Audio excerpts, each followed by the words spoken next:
उत्तराखंड के गढ़वाल हिमालयाज में बादलों, नदियों और खामोशी के बीच बसा है महादेव का एक पवित्र धाम मध्य महेश्वर।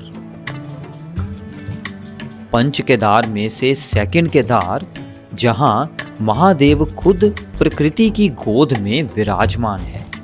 ये सिर्फ एक नॉर्मल ट्रैक नहीं, ये एक सफर है आपके विश्वास का, श्रद्धा का और धैर्य का, जहां आप खुद को डिस्कवर कर पाते हैं। इस वीडियो में मैं आपको step by step complete guide देने वाला हूं कि आपने हरिद्वार से लेकर मध्य महेश्वर मंदिर तक कैसे जाना है, क्या क्या वहां स्टे ऑप्शंस रहेंगे, बजट कैसा रहेगा, खाना कैसा है, ट्रैक का रास्ता कैसा है और हर वो चीज़ जो आपको इस ट्रैक के लिए जाननी चाहिए वो आपको यहाँ मिल जाएगी। तो अगर आप भी इस डिवाइन जर्नी पर निकलने का प्लान बना रहे हैं तो इस वीडियो को एंड तक ज़रूर देखना। हर हर महादेव। तो चलिए शुरू करते हैं। मध्य महेश्वर धाम तक पहुंचने के लिए आपको दुनिया के किसी भी कोने से सबसे पहले पहुंचना है हरिद्वार या फिर ऋषिकेश।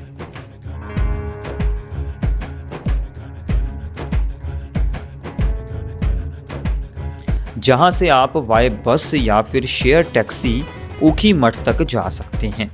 केदारनाथ जाने वाली शेयर टैक्सी या फिर बस आपको ऊखीमठ या फिर ऊखीमठ से 3-4 किलोमीटर पीछे कुंड नाम की जगह तक ड्रॉप कर देती।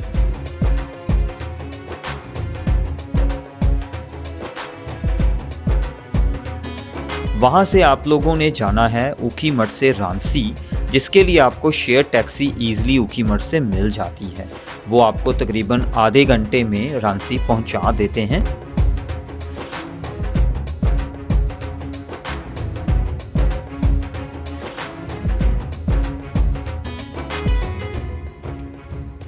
रांसी से तकरीबन 1 किलोमीटर आगे तक भी आपको कोई ना कोई जीप वगैरह मिल ही जाती है और वहां से शुरू होती है आपकी पैदल यात्रा।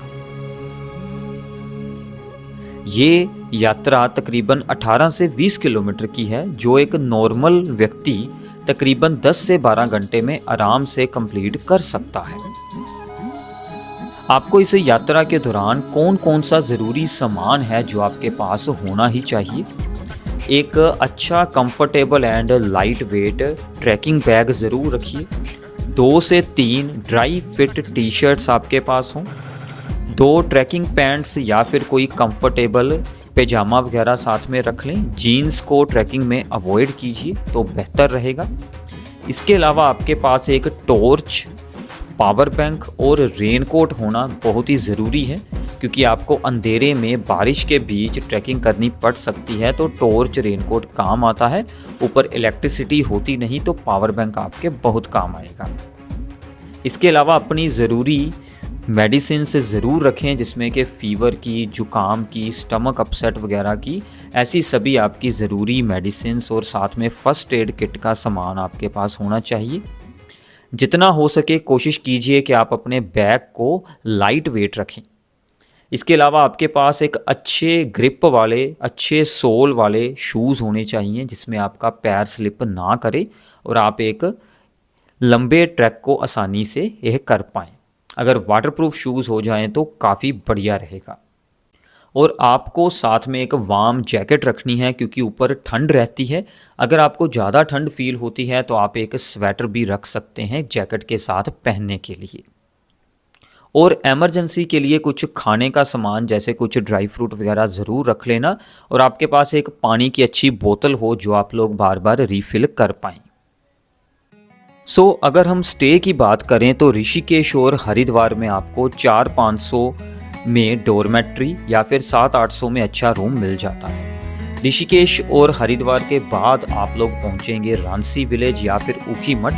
वहां पर आपका स्टे होने वाला है और वहां पर भी 700-800 से रूम्स के प्राइस शुरू हो जाते हैं। जब यात्रा की ओपनिंग होती है तो भीड़ काफ़ी ज़्यादा रहती है, उस वक्त थोड़ा सा प्राइस हाई हो सकता है। नॉर्मली प्राइस यही रहते हैं। इसके बाद यात्रा के दौरान जब आपकी पैदल यात्रा शुरू हो जाती है, उसके बीच गोंदार विलेज और वंतोली विलेज में अच्छे होम स्टे मिल जाते हैं। वहाँ पर भी आप लोग 600-700 रुपये पर पर्सन, या फिर अगर आपने अपना खुद का रूम लेना है तो आपको 1000-1200 के आसपास रूम्स मिल जाते हैं। इसके बाद आप लोग मंदिर के पास पहुंचते हैं ऊपर।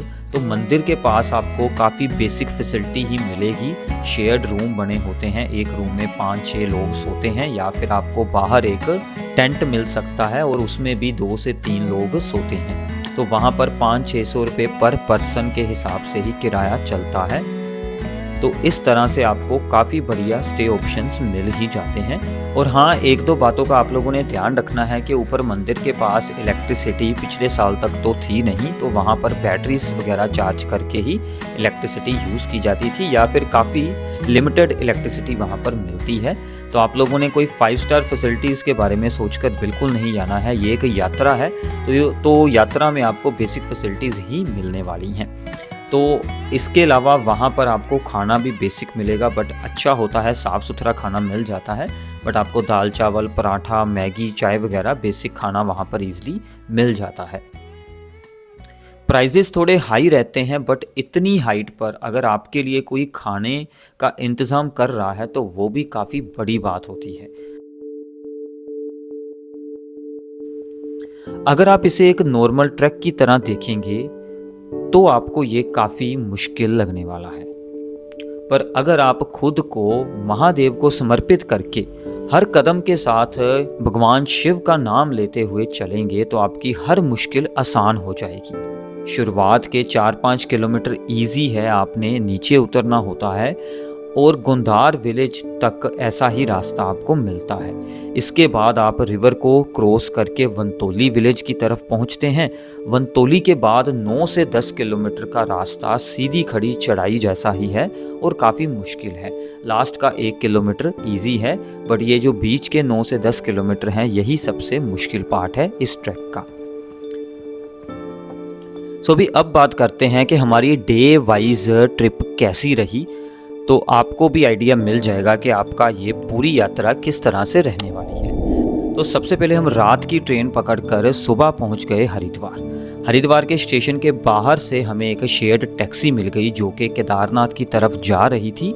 कुछ और लोग थे हमारे साथ जिन्होंने केदारनाथ जाना था। तो शेयर्ड टैक्सी ने हमें तकरीबन 4 बजे ऊखीमठ से 3-4 किलोमीटर पीछे कुंड नाम की जगह पर उतार दिया।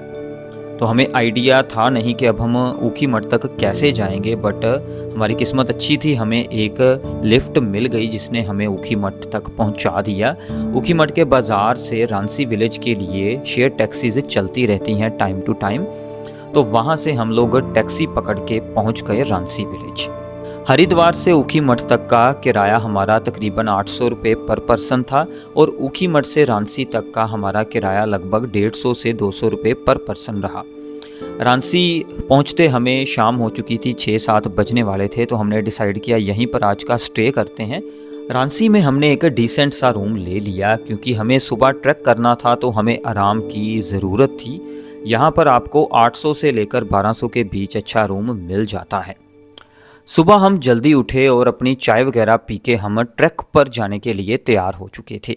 और रांसी विलेज के भी सुबह के नज़ारे काफ़ी खूबसूरत थे और हम इन नज़ारों को देखते हुए चाय पी रहे थे और जल्दी से रेडी होकर हम यहाँ से 1 किलोमीटर आगे जाना था जहाँ से ट्रैक की शुरुआत होगी। तो वहाँ तक छोड़ने के लिए भी हमें एक जीप वाला मिल गया, तो उसने हमें वहाँ पर छोड़ा और हमने सुबह तकरीबन 7:30 बजे अपनी ट्रैकिंग को स्टार्ट किया। तो ये ट्रैक तकरीबन 18 से 20 किलोमीटर का है और ऐसे ही हम लोग धीरे धीरे जैसे 2 किलोमीटर आगे बढ़े तो इस ट्रैक का सबसे खूबसूरत वाटरफॉल आएगा भी आपके रास्ते में। शुरुआत में ही काफ़ी बड़ा वाटरफॉल है, काफ़ी तेज़ पानी नीचे गिरता है, बट ध्यान रखिएगा इस वाटरफॉल के अंदर नहाना और इसके अंदर जाना सख्त मना है क्योंकि पहले भी यहाँ पर कई हादसों में कुछ लोगों ने अपनी जान गंवाई है। तो काफ़ी खूबसूरत वाटरफॉल है, इसको आप लोग देखें, थोड़ी देर खड़े होकर इसको फील करें। तो यहाँ से आगे बढ़ने के बाद आप लोग पहुँचेंगे भी गुंदार विलेज। तो गुंदार पहुंचकर हमने अपना ब्रेकफास्ट किया। यहाँ पर आपको चाय पराठा ईजिली मिल जाता है, कई सारे होम स्टेज यहाँ पर बने हुए हैं। और कुछ लोग अगर शाम को जल्दी रांसी पहुंच जाते हैं तो वो शाम को ही ट्रैक कर गुंदार आकर ही अपना स्टे करते हैं, सो दैट उनको अगले दिन ट्रैकिंग करनी ईजी रहे। तो गुंदार से ब्रेकफास्ट करने के बाद हम जैसे ही आगे बढ़ते हैं तो पिछले दिनों में हुई बारिश और लैंडस्लाइड के कारण रास्ता काफ़ी ख़राब था और यहाँ पर बना हुआ एक पुल भी टूट चुका था। तो जिसके लिए यहाँ पर एक छोटा पुल नीचे रिवर के ऊपर बनाया गया था। तो पहले हमें नीचे उतरना पड़ा और फिर वहाँ से हमने इस पुल को पार किया। सो भी इस पुल के ऊपर खड़े होकर आप इस पानी के तेज़ बहाव को पूरा फील कर पाते हैं। आपके रोंगटे खड़े हो जाते हैं, इतना तेज़ पानी और इसकी आवाज़ सुन के। तो यहाँ से रिवर क्रॉस करने के बाद आप लोग पहुँचते हैं भी वनतोली विलेज में। तो वनतोली एक तरह से वो आखिरी विलेज है जहाँ पर आपको अच्छे होम स्टेज वगैरह मिलते हैं रहने के लिए। और अब वनतोली से आगे मेन ट्रैक की शुरुआत होती है। 9 से 10 किलोमीटर का आगे का ट्रैक बचा है और पूरी खड़ी चढ़ाई है। एक बार तो आपको ये ट्रैक काफ़ी डिफ़िकल्ट फील होना शुरू हो जाता है, बट आप जैसे धीरे धीरे कदम आगे बढ़ाते हैं महादेव का नाम लेते हुए, आप इस यात्रा को एंजॉय करना शुरू कर देंगे। क्योंकि रास्ते में इतने खूबसूरत नज़ारे दिखेंगे, हर मोड़ पर आपको एक अलग नज़ारा देखने को मिलेगा जो कि आपकी इस यात्रा को और भी अच्छा बना देता है। इसके बाद हम पहुंचते हैं नानू विलेज में, जहां पर हम तकरीबन दोपहर के 2 बजे के आसपास पहुंचे। तो हमने यहाँ पर अपना लंच किया और यहाँ आपको बेसिक थाली मिलती है जो कि 150 से 200 रुपये के बीच रहती है। आप लोग दाल चावल भी खा सकते हैं। तो वहाँ पर हम लंच करके यहाँ से तकरीबन 40 मिनट बाद हमने आगे की यात्रा को शुरू किया। इसके बाद का 4 से 5 किलोमीटर मुश्किल भी है, बट ट्रैक का सबसे खूबसूरत पार्ट है। मीन्स इतनी शांति और ब्यूटीफुल व्यूज़ के साथ आप काफ़ी हाइट के ऊपर पहुंचते हैं और एक अलग ही एक्सपीरियंस रहता है। और आखिर के 2-3 किलोमीटर तो इजी थे, बट हमें चलते चलते अंधेरा हो गया था। तो अंधेरे में हमारे आसपास के जितने भी 6-7 लोग जा रहे थे, हम सभी इकट्ठे होकर चलना शुरू कर देते हैं। हमारे पास भी टॉर्च थी और भी 1-2 लोगों के पास टॉर्च थी, तो हम टॉर्च के सहारे ऊपर जा रहे थे। हमारी किस्मत काफ़ी अच्छी थी कि आरती अभी शुरू ही हुई थी और तकरीबन 6:30 के पास हम लोग मंदिर के सामने पहुंच गए थे। और मंदिर को देखते ही और आरती की घंटियों की आवाज़ सुनते ही हम सभी को इतनी खुशी हुई कि जिसको शब्दों में बयान करना मुश्किल था। और मन था कि बस बैग को छोड़कर भागते जाएं और सीधा मंदिर के पास जाकर बैठ जाएं। और सबसे पहले जाते ही हमने अपने बैग वगैरह साइड पर रखे और वहाँ पर हो रही आरती में बैठ गए। आरती के दौरान वो मोबाइल रिकॉर्डिंग को रोक रहे थे, तो हमने इसीलिए वीडियो रिकॉर्डिंग वहाँ पर नहीं की और आराम से बैठकर आरती को एक्सपीरियंस किया। फिर बाद में हमने पास में ही एक रूम ले लिया जिसमें हम लोग 4 लोग रुके थे और वहीं पर हमें रात को दाल चावल वगैरह और साथ में रोटी वगैरह खाने को मिल गई। यहाँ पर खाना मोस्टली चूल्हे पर ही बनाया जाता है। और अगले दिन सुबह हमें तकरीबन 4 बजे उठकर जाना था बूढ़ा मध्यमेश्वर धाम के लिए, बट हमें उठने में थोड़ा सा टाइम हो गया। हमें तकरीबन 5-5:30 बजे हम बूढ़ा मध्यमेश्वर के लिए निकले, बट हमारे जाते जाते ही रास्ते में तकरीबन 6 बजे के आसपास ही सनराइज़ हो चुका था। बट फिर भी रास्ते से ही इतने खूबसूरत व्यूज़ थे, तो आप लोग सोच सकते हैं और ऊपर टॉप से आपको कितना खूबसूरत नज़ारा दिखता अगर आप लोग सनराइज़ को वहाँ पर देखते। तो हम लोग तकरीबन 6:30 बजे ऊपर बूढ़ा मध्यमेश्वर मंदिर के पास पहुँच गए थे और वहाँ का एक्सपीरियंस, वहाँ के नज़ारे एकदम अलग थे। भी ऐसा एक्सपीरियंस आप लोग ज़िंदगी भर नहीं भूल पाएंगे। चौखंबा पीक्स और उनके आसपास घूमते फिरते बादल और बीच में छोटा सा बूढ़ा मध्यमेश्वर का मंदिर, एक अलग ही एक्सपीरियंस आपको मिलेगा। और कोशिश कीजिए कि वहाँ पर कुछ देर बैठकर इस खूबसूरती को, इस शांति को, इस एनर्जी को खुद में एब्जॉर्ब ज़रूर करें, तो आपके लिए काफ़ी अच्छा एक्सपीरियंस रहेगा।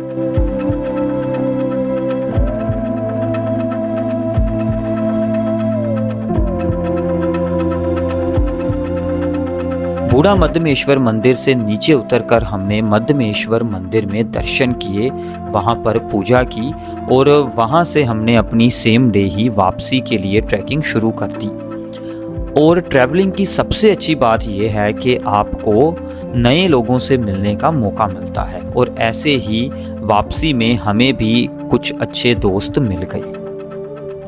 और वापस आते वक्त हम लोग वंतोली से थोड़ा पीछे थे कि काफ़ी तेज़ बारिश होने लगी और फिर हमने डिसाइड किया कि जब बारिश कम हुई तो हम लोग अंधेरे में ही आगे का 1-2 किलोमीटर नीचे उतरे, क्योंकि वंतोली में आपको अच्छा होम स्टे मिल जाता है, उससे पीछे तो बेसिक फैसिलिटीज़ ही मिलती हैं। तो वंतोली में हमें स्टे करना पड़ा, बट वहाँ पर भी अच्छा होम स्टे बना हुआ था।